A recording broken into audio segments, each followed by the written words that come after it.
And those two things, again, I'll reiterate them, are the original reason why we're here is to challenge the system that doesn't benefit us, and the safety and welfare and health of the people that stay here, especially the people that stay here 24/7 overnight. So the proposal is this. The people that met last night recommend this proposal to the General Assembly because we've realized that, I'm sorry, before I start the proposal, we've realized in this last 2 weeks that we haven't had, the numbers have not grown at night especially. And in the daytime, this is probably close to the largest numbers we've had, maybe 10 more people or so. But at night, and on some General Assemblies, we only have 10 people. And at night, we sometimes have just 2 to 3 people. And it hasn't grown, hasn't expanded at night especially. And those people are feeling unsafe. So we have to do something because the winter's coming, the elements are going to get worse, and we are concerned about the safety of our brothers and sisters here. We don't want them to get sick and catch pneumonia and possibly die. This is serious, it's not a game. So we need to do everything that we can that's in our power to protect ourselves as a movement, to protect our brothers and sisters. Now, we've reached out to the city and in the form of getting those protective mechanisms, and they haven't been any cooperative in any shape or manner. That tells the group that met last night realizes this and has decided to recommend that we make the decisions that we need to protect ourselves and make sure our occupation is viable by making our own decisions by ourselves.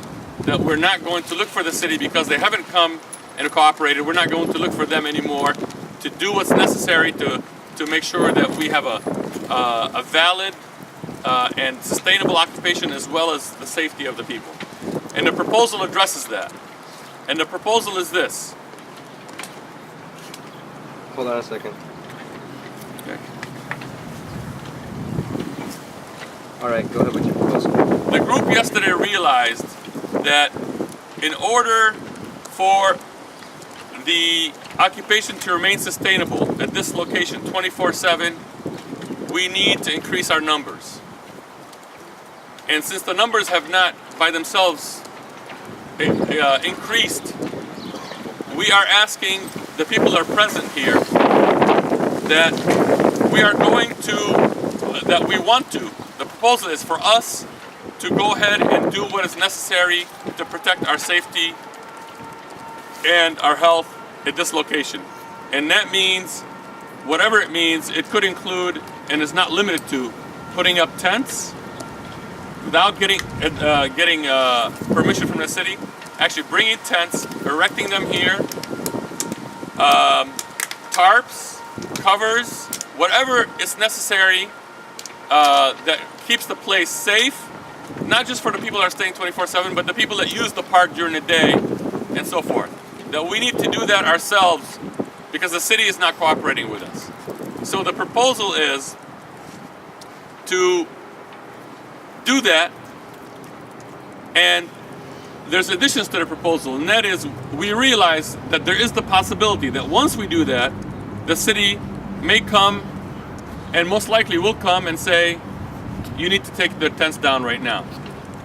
And if they do that, we need to have, as part of the proposal, what are we going to do if that happens?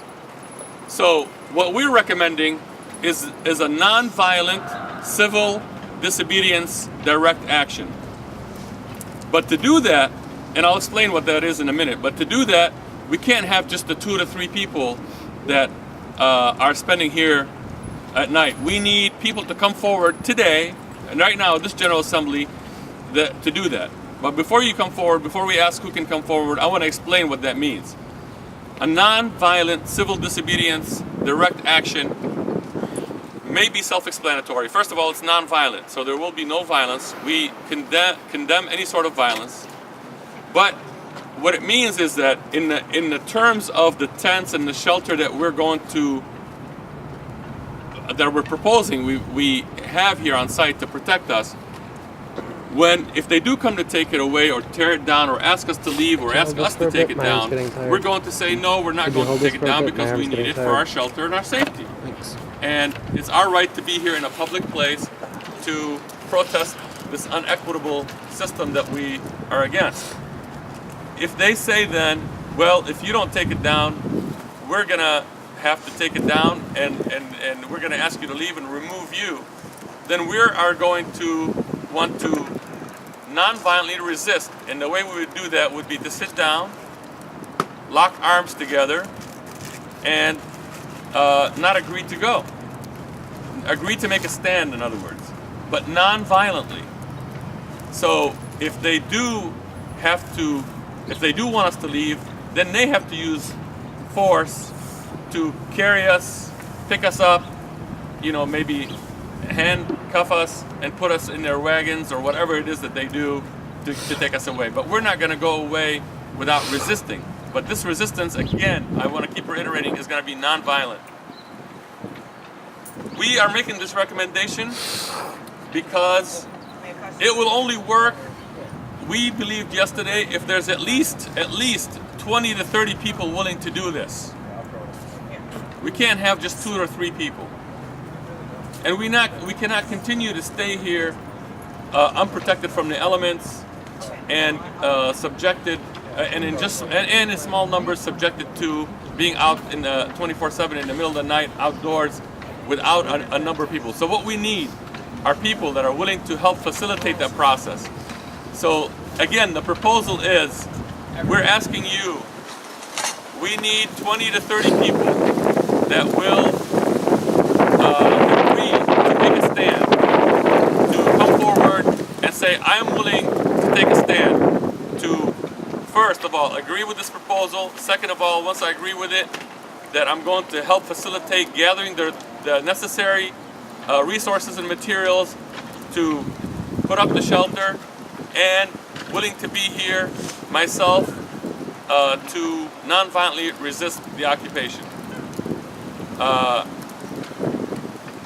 That's basically the proposal. There are other people here that were present at this work group meeting, and if I left anything out of the proposal, please, this is the time to just add what you think. This is not the time for questions, just to add anything that was in the proposal that I may have left out. Facilitator. Somebody's got their hand up. We also mentioned last night in the discussion that we were Mic check. Mic check. Mic check. We also discussed last night the fact that some people cannot get arrested for one reason or another.